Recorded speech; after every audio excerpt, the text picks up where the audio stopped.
कौन सी चाय पसंद करते हैं? अदरक वाली चाय हमारे दादा गुरुजी को बहुत प्रिय है। इस चाय से हमारी याद जुड़ी हुई है दादा गुरु से। हम 2 भाई है वैसे तो, पर ताऊ चाचा के मिलाकर के 10 भाई हैं। और हम जब दादा गुरुजी के पास जाते थे तो सब ऐसे ही बैठते थे। तो दादा गुरुजी बहुत सिद्ध महापुरुष, बहुत कम बोलते थे, महापुरुष थे। तो वो चाय पीते थे तो अपनी जूठी चाय, ये जो नरेली है, इसकी आधी चाय हमको देते थे।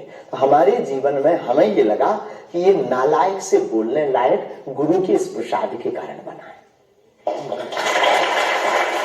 और प्रत्येक, इसके पीछे एक और रहस्य है, प्रत्येक बालक को अपनी परंपरा को छोड़ना नहीं चाहिए, चाहे किसी भी लेवल पर पहुंच जाए। शायद ये भी सूत्र है। शुरुआत जहां से हुई, गुरु से शुरू जिसका जीवन हुआ, उसे कुछ भूलना नहीं चाहिए। इसलिए हम भूले नहीं, ये शायद हमें लगता कि हमारी अच्छी आदत है। चाय बुरी आदत, क्षमा कीजिए, युवाओं से प्रार्थना है मत पीना, हम नहीं रुकेंगे।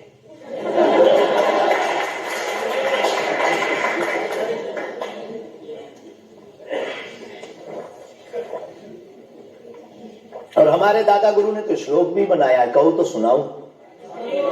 चाय पर श्लोक। चाय पर श्लोक आपने नहीं सुना होगा, एक बार केतली गर्भ संभूतम शक्कर पत्ती मिश्रितम कप मध्य विराजते देवी ओम चाय चंडिकाय नमो नमः।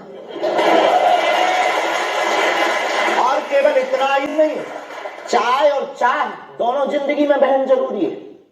चाय हमारे लिए जरूरी है क्योंकि हमें लगता कि चाय से गुरु की याद आती है, और जिससे ईश्वर की याद आए वो बुरी चीज भी अच्छी है।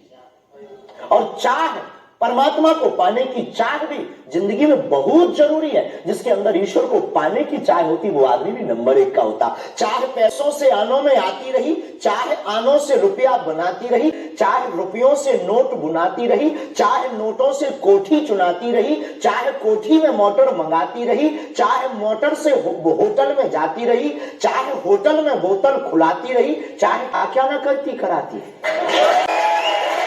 चाहे मोटर से होटल में जाती रही, चाहे होटल में बोतल खुलाती रही, चाहे क्या क्या ना करती कराती रही, चाहे पाली जिन्होंने वो पीले हुए, चाहे छोड़ी जिन्होंने वो रसीले हुए, चाहे जी से लगी जी जला हो गया, चाहे हरी से लगी जी हरा हो गया। अब एक ही चाहे हमको चाहिए, वो अगर चाहे हनुमान जी तो फिर क्या